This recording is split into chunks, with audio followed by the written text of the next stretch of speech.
नमस्कार। आज हम दिल्ली कैंट की एक काफी मशहूर सड़क और उससे जुड़ी जो कहानियां हैं उन पर थोड़ी गहराई से बात करने वाले हैं। जी हाँ।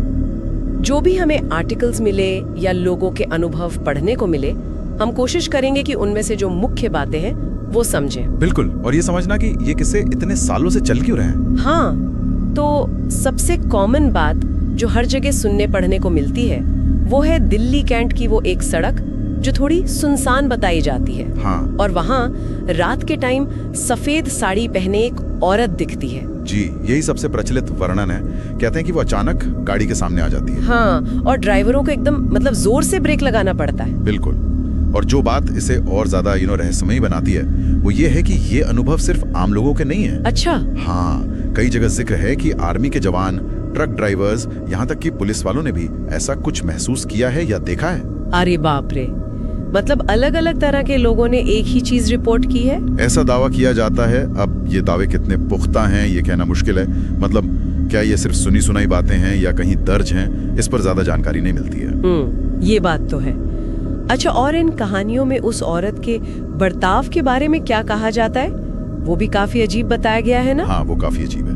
जैसे कुछ सुनने में आया है कि अगर कोई डर के मारे या मदद के लिए गाड़ी रोक दे, हाँ, तो वो औरत अविश्वसनीय तेजी से, मतलब बहुत तेजी से गाड़ी के साथ साथ दौड़ने लगती है। दौड़ने लगती है? हाँ। गाड़ी के साथ? जी हाँ। और कभी कभी शीशे पर हाथ मारती है जैसे लिफ्ट मांग रही हो। ओह, और अगर कोई गाड़ी न रोके तो? जो ज्यादातर लोग शायद करते होंगे। हाँ, तो जो लोग नहीं रोकते उनके हिसाब से वो औरत वहीं गायब हो जाती है। गायब? हाँ बिल्कुल, लेकिन फिर थोड़ी दूर आगे जाने पर वो फिर से दिख जाती है। अरे, ये पैटर्न बार बार बताया गया है? हाँ, ये पैटर्न लगभग हर विवरण में कॉमन है। गाड़ी के साथ दौड़ना या न रोकने पर गायब होकर फिर आगे दिखना। और इसके पीछे की कोई कहानी? मतलब ये सब क्यों हो रहा है? असल में लगभग हर जगह इसे एक पुरानी दुखद कहानी से जोड़ा जाता है। हाँ, मैंने भी कुछ पढ़ा था। कोई एक्सीडेंट? जी, कहा जाता है कि सालों पहले उसी सड़क पर एक औरत की मौत हो गई थी, कार एक्सीडेंट में। ओह। और वो उस वक्त किसी से लिफ्ट मांग रही थी शायद। अच्छा, तो इसीलिए ये लिफ्ट मांगने वाला पहलू इतना अहम है कहानी में। बिल्कुल, ये कनेक्शन उस आत्मा के व्यवहार को एक तरह का मतलब भावनात्मक आधार देता है। ऐसा लगता है कि ये कहानी पूरे अनुभव को समझाने का एक तरीका बन गई है। हाँ, मतलब ये कहानी शायद उन अनुभवों को बल देती है, उन्हें एक मतलब देती है। सही कहा। और शायद इसीलिए, जैसा कि कई लेखों में भी लिखा है, वहाँ के लोग आज भी रात में, खासकर देर रात। हाँ, वो टाइमिंग का भी जिक्र आता है। क्या टाइमिंग? देर रात लगभग 1 बजे से सुबह 4 बजे के बीच का वक्त।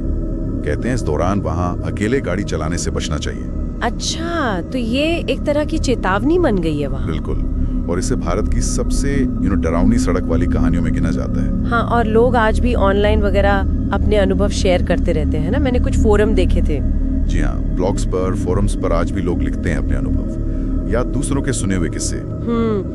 तो कुल मिला के देखें तो दिल्ली कैंट की ये कहानी कई लोगों के एक जैसे अनुभवों और एक पुरानी दुखद कहानी के ताने बाने पर बुनी हुई है। बिल्कुल, ये सिर्फ एक भूत की कहानी नहीं रह गई है। ये उस जगह की लोक कथा, एक सामूहिक स्मृति और एक तरह की अनकही सावधानी या चेतावनी का हिस्सा बन चुकी है। हाँ, जैसा इन स्रोतों से पता चलता है। जी।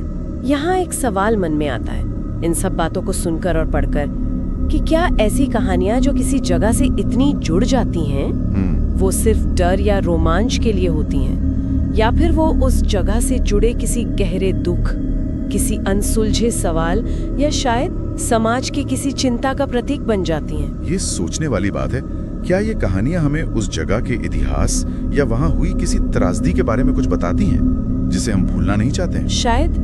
शायद ये किस्से हमें कुछ याद दिलाते रहते हैं। चलिए, इस पे सोचना जरूर चाहिए।